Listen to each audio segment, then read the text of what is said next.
Octopuses are weird. They are called the alien minds of the ocean, a ghost made of flesh, and it has 3 hearts. An octopus can look like coral, or seaweed, or a pile of rocks. Once an octopus solves a problem, it solves it faster next time.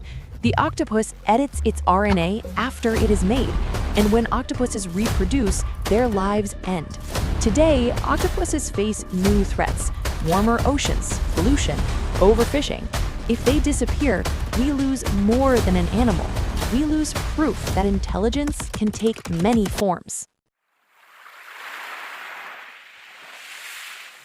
Far below the surface, where sunlight fades and pressure grows heavy, there is a world that follows different rules, a world where soft bodies survive without bones, where color moves like thought, where intelligence does not live in one place, but everywhere at once.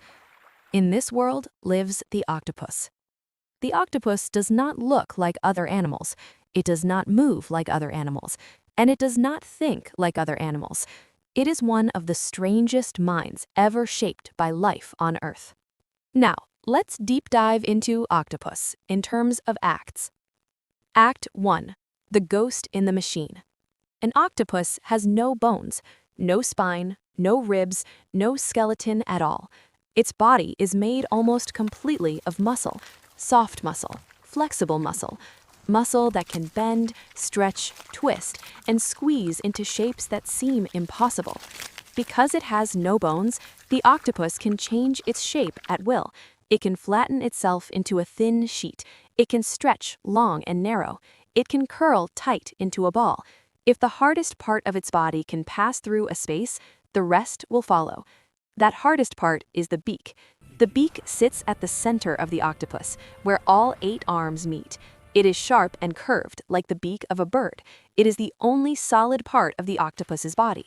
The beak can crack shells. It can pierce flesh. It can inject venom. Once prey is caught, the octopus uses its beak to drill or bite, then releases chemicals that break the food down into liquid. The octopus does not chew. It drinks its meal. Inside the octopus are 3 hearts. 2 hearts pump blood through the gills, where oxygen is taken from the water. The 3rd heart pumps oxygen-rich blood to the rest of the body. But this blood is not red. It is blue. Human blood uses iron to carry oxygen. Iron turns red when it meets oxygen. Octopus blood uses copper instead. Copper turns blue when it binds to oxygen. This blue blood works better in cold water and in places where oxygen is low. That is why octopuses can live deep in the ocean, where many animals would suffocate. But this system has a cost. When an octopus swims fast, its main heart slows down. Swimming takes too much energy, so most octopuses do not swim unless they must. Instead, they crawl, they glide. They move quietly along rocks and sand. They avoid being noticed. The octopus has large eyes, shaped like a camera. They can see clearly in low light. Unlike human eyes, octopus eyes do not have a blind spot. Light reaches their sensors directly. But vision is only part of how an octopus knows the world. The octopus has a brain, but it does not have just one. About 2/3 of all the octopus's neurons are not in its head, they are in its arms.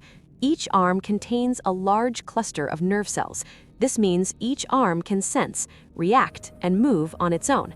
One arm can explore a hole, another can hold on to a rock, another can open a shell, all at the same time. The central brain sets the goal. The arms handle the details. This is called distributed intelligence. The octopus does not think from one center. Its thinking is spread across its body. Each sucker on the arms can taste. When an octopus touches something, it knows what it's made of. Food, stone, shell, danger, all are known through touch. The octopus does not reach blindly. It explores with purpose. It feels the world before it sees it. This makes the octopus more than a soft animal. It makes it a thinking system made of muscle, a living machine without gears, a ghost made of flesh. Act 2. The master of illusion. The skin of an octopus is not just a cover. It is a tool. It is a language. It is a weapon.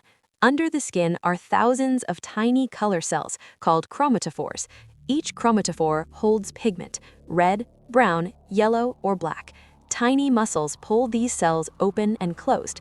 When they open, colors spread across the skin. When they close, the color fades. This happens very fast, in less than a second. Below the chromatophores are iridophores. These cells do not use pigment. They reflect light. They bend light. They create shining blues, greens, and silvers. These colors are not painted.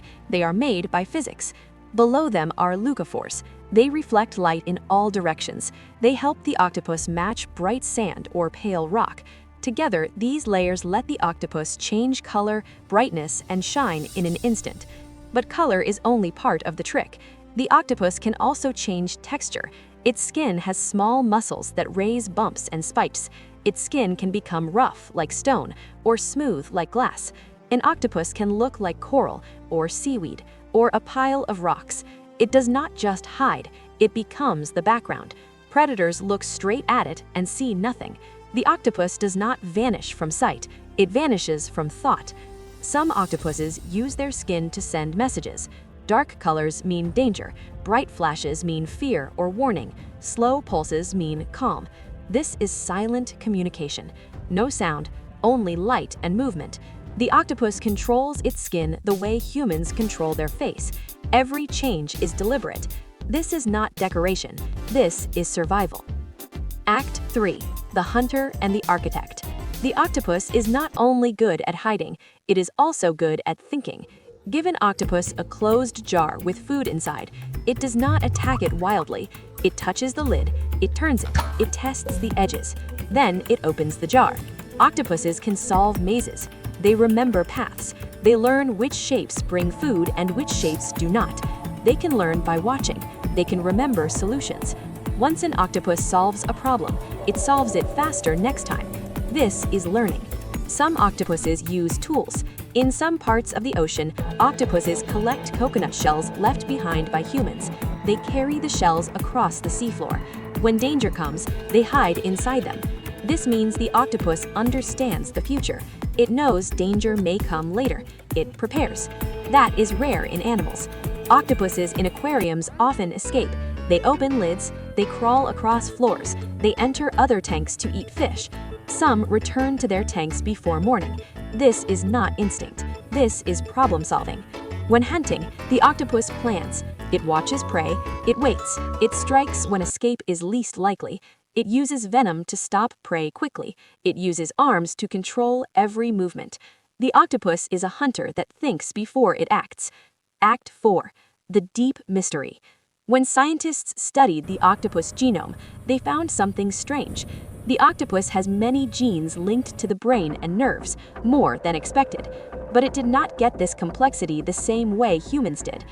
Instead of copying large parts of its DNA, the octopus edits its RNA. RNA is the message copied from DNA to build proteins.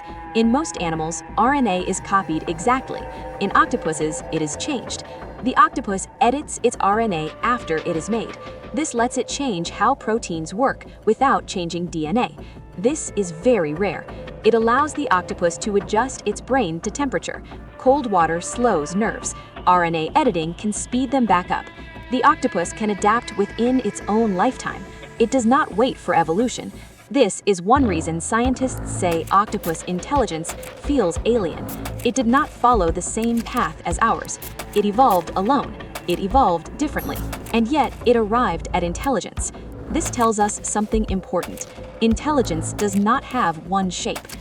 Act 5. The Tragic Hero. Octopuses do not live long. Most live 1 to 5 years. And when they reproduce, their lives end. For males, mating follows decline. They stop eating, they grow weak, and they die soon after. For females, the end is slower. After mating, the female lays thousands of eggs in a den. She guards them day and night. She cleans them. She moves water over them. She protects them. She does not eat. A gland in her brain releases chemicals that shut her body down. Even if food is nearby, she ignores it. Her body wastes away. When the eggs hatch, the babies drift away alone. The mother dies. This is not an accident. This is evolution's rule. Adult octopuses would compete with their young. By dying, the parent gives the next generation a chance. It is a full sacrifice. Act 6. The Kraken's Legacy. For thousands of years, sailors feared creatures with many arms. They told stories of the Kraken. Those stories came from fear of the unknown, but the truth is quieter. The octopus is not a monster. It is a different kind of mind. It shows us that intelligence does not need language. It does not need cities. It does not need long lives. It can exist in silence, in darkness, in soft flesh.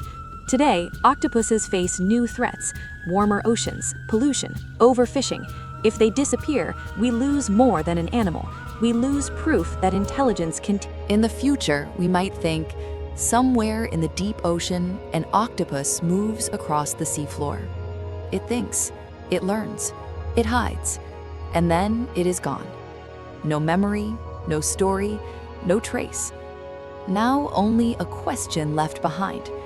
How many minds like this has the universe already created and forgotten?